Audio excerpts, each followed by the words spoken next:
AP రాజధాని అమరావతికి కేంద్ర ప్రభుత్వం మరో గుడ్ న్యూస్ చెప్పింది. సెంట్రల్ సెక్రటరియట్ నిర్మాణానికి సంబంధించి సిపిడబ్ల్యూడి ప్రతిపాదనలకు కేంద్ర కేబినెట్ బుధవారం ఆమోదం తెలిపింది. దీంతో అమరావతిలో 2,534 కోట్లతో సెంట్రల్ సెక్రటరియట్ నిర్మాణానికి రంగం సిద్ధమైంది. ఇందులో భాగంగా కామన్ సెంట్రల్ సెక్రటరియట్ కోసం 1,299 కోట్లు, కేంద్ర ప్రభుత్వ ఉద్యోగుల నివాస సముదాయాలకు 1,234 కోట్లు వెచ్చించనుంది. కామన్ సెంట్రల్ సెక్రటరియట్లో కేంద్ర ప్రభుత్వ కార్యాలయాలు కొలువుదీరనున్నాయి. అమరావతి కేంద్రంగా పనిచేసే కేంద్ర ప్రభుత్వ ఉద్యోగులకు మల్టీ స్టోరేజ్ నివాసాలు ఏర్పాటు చేయనున్నారు. సెంట్రల్ సెక్రటరియట్ నిర్మాణం కోసం ఇప్పటికే సిఆర్డీఏ 22.53 ఎకరాలు కేటాయించింది. ఇందులో 5.53 ఎకరాల్లో సెక్రటరియట్, 17 ఎకరాల్లో నివాస సముదాయం నిర్మాణం చేపట్టనున్నారు.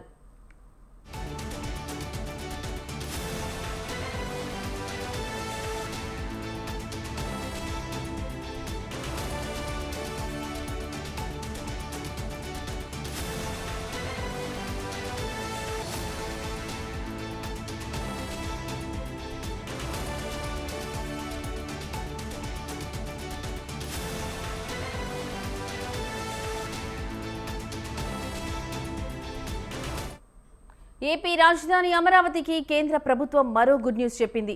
సెంట్రల్ సెక్రటరియట్ నిర్మాణానికి సంబంధించి సిపిడబ్ల్యూడి ప్రతిపాదనలకు కేంద్ర కేబినెట్ బుధవారం ఆమోదం తెలిపింది. ఇక ఇదే అంశానికి సంబంధించిన మరింత సమాచారం మా కరెస్పాండెంట్ శ్రీనివాస్ ఫోన్ ద్వారా అందిస్తారు. శ్రీనివాస్, చెప్పండి, ఈ అంశానికి సంబంధించి మీ దగ్గర ఉన్న లేటెస్ట్ అప్డేట్స్ ఏంటి?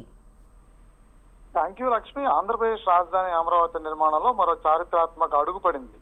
కేంద్ర కేబినెట్ అమరావతి అభివృద్ధికి భారీ వరాలు జల్లు కురిపించింది. రాష్ట్రంలోనే మొట్టమొదటి జనరల్ పూల్ రెసిడెన్షియల్ అకామిడేషన్ అంటే జీపీఆర్ఏ ప్రాజెక్ట్ తో పాటు 1,299 కోట్లతో ప్రతిష్టాత్మక సెంట్రల్ గవర్నమెంట్ ఆఫీసెస్ ని సిజిఓ కాంప్లెక్స్ నిర్మాణానికి కేంద్రం గ్రీన్ సిగ్నల్ ఇచ్చిందని చెప్పుకోవచ్చు. అయితే ముందుగా మనం చూసినట్లయితే కనుక జీపీఆర్ఏ ప్రాజెక్ట్ వివరాల్లోకి వెళ్తే మొత్తం 17 ఎకరాల విస్తరణలో ఉంది. అయితే 11 భారీ టవర్లు నిర్మించబోతున్నారు. ఇందులో కేంద్ర ప్రభుత్వం ఉద్యోగుల కోసం 1,504 అత్యాధునిక ఫ్లాట్లు అందుబాటులోకి రానున్నాయి. తర్వాత అంతేకాకుండా వాహనాలు రద్దీ లేకుండా ఉండేందుకు ఏకంగా 1,1972 కార్ల సామర్థ్యంతో భారీ అండర్ గ్రౌండ్ పార్కింగ్ కూడా డిజైన్ చేస్తారని కూడా చెప్పొచ్చు.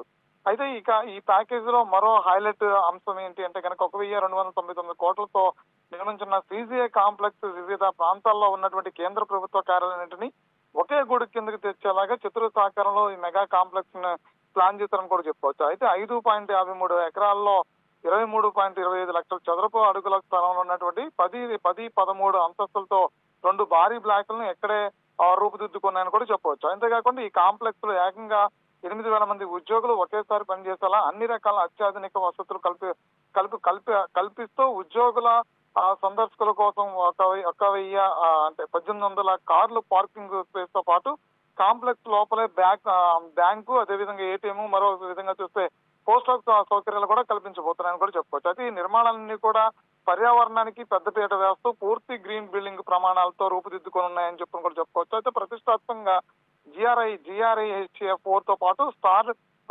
రేటింగ్ సాధించడమే లక్ష్యంగా వీటిని డిజైన్ చేశారని కూడా చెప్పుకోవచ్చు. అయితే ముఖ్యంగా దివ్యాంగుల కోసం ఎలాంటి అడ్డంకులు లేనటువంటి బారియర్ ఫ్రీ వాతావరణాన్ని, ప్రత్యేక సౌకర్యాలని ఈ ప్రాజెక్ట్ లో కల్పిస్తుంటూ విశేషంగా కూడా చెప్పుకోవచ్చు. అయితే కేంద్రం తీసుకున్నటువంటి ఈ నిర్ణయంతో అమరావతి రూపురేఖలు మారడమే కాకుండా రాజధాని నగర నిర్మాణానికి మరింత ఊపు రానుందని కూడా చెప్పుకోవచ్చు. Right Srinivas, thank you for the updates.